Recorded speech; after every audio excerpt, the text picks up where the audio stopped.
আমাদের মনের মতো হওয়াটা আসলে লক্ষ্য না। আমাদের নতুন মুখ দরকার। নেটওয়ার্কিং একটা সেট অফ স্কিল, এটা থাকতে হয়। আমার কাছে তো মনে হয় যে এই প্রজন্ম অনেক সম্ভাবনাময়, ওদের এক্সপোজার অনেক বেশি, অনেক ট্যালেন্টেড, ক্রিয়েটিভ। আমি যেটা এই প্রোগ্রাম জাজ করতে গিয়ে আমি যেটা খেয়াল করেছি যে ওদের স্টেজের জড়তাটা অনেকটাই কম, কারণ অনেকেই সোশ্যাল মিডিয়াতে ওদের প্রেজেন্স আছে, অনেক কিছু করে। এখন থেকেই ওদের সেই জড়তাটা নেই। বসুন্ধরা ডায়াপেন্ট এখন আরো উন্নত। এই hot air through top sheet দ্রুত শোষণ করে সোনামণিকে দেয় কোমল অনুভূতি। ক্যামেরার সামনে বা স্টেজের যে জড়তাটা, তো সেটা একটা প্লাস পয়েন্ট। কিন্তু আমরা চেষ্টা করেছি ওভারঅল ওদের স্কিল, ওদের অভিনয়, ওদের লেখাপড়া সব কিছু মিলে জাজ করার। তো দেখা যাক, আমরা খুব সম্ভাবনায় কয়েকজন তরুণ তরুণীকে পেয়েছি, আশা করি ওরা ভালোই করবে। আমি অনেকটাই একটা অধ্যবসায়ের দরকার আছে, একটা প্র্যাকটিসের দরকার। অনুশীলন ছাড়া আসলে কখনোই হার্ড ওয়ার্ক আর অনুশীলনের কোনো বিকল্প নেই।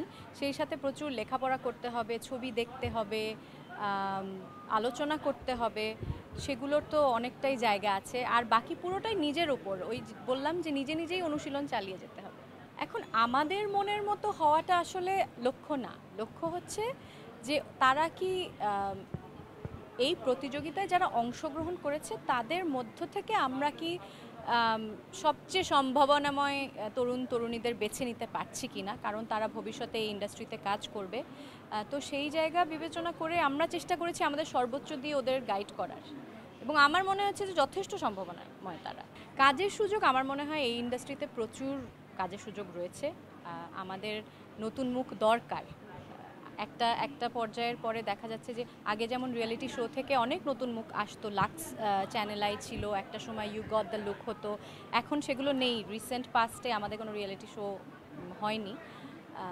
তো আমার মনে হয় এই দীপ্ত স্টার হান্ট যথেষ্ট একটা ভালো কন্ট্রিবিউশন হবে দীপ্ত স্টার হান্ট। পক্ষপাতিত্ব করার আমাদের ক্ষেত্রে প্রশ্নই আসে না, কারণ আমরা তো এই জায়গাটায় একেবারে নতুন না, আমরা অনেক বছর ধরে এখানে কাজ করছি। আর যারা এখানে প্রতিযোগীরা আছে তাদের কাউকে আমরা চিনি না পার্সোনালি। আমরা একেবারেই তাদের সেই দিনকার পারফরমেন্স কেমন হয়েছে সেই অনুযায়ী বিচার করেছি। সেটা আমার মনে হয় দর্শকরা যখন টেলিভিশনে বা দীপ্তর প্ল্যাটফর্মে যখন দেখবে শোটা, তখনই বুঝতে পারবে যে পক্ষপাতিত্ব হয়েছে কি হয়। এখন আমাদের এই প্ল্যাটফর্ম থেকে যারা এসছে, এটা একেবারে ওদের শুরু, এটা হচ্ছে ওদের জিরো গ্রাউন্ড।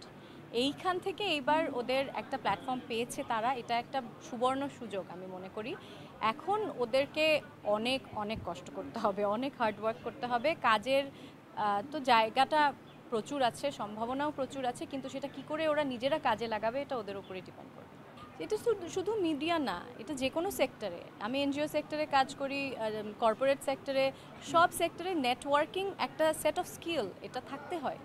তো শুধু মেধা থাকলেই হয় না, নেটওয়ার্কিংটা করতে হয়, কারণ লোককে তো জানতে হবে যে এই মানুষটা মেধাবী। তো আমার মনে হয় না এটা খারাপ। একটা লম্বা পথ পাড়ি দেওয়ার যে উদ্যমটা, সেটা থাকতে হবে। হয়তো শুরুর দিকে অনেক কাজ আসে, অনেকে অনেক ওভারওয়েলমড হয়ে যায়, তারপর সেখান থেকে হয়তো মানে ট্র্যাক থেকে লাইনচ্যুত হয়ে যায়। কিন্তু সেটা আমার মনে হয় খুব বেছে কাজ, ভালো কাজ, অনুশীলন, কাদের সাথে কাজ করছে, সব কিছু মিলিয়েই তো পথটা তৈরি হয়। যথেষ্ট ধৈর্যশীল হতে হয়।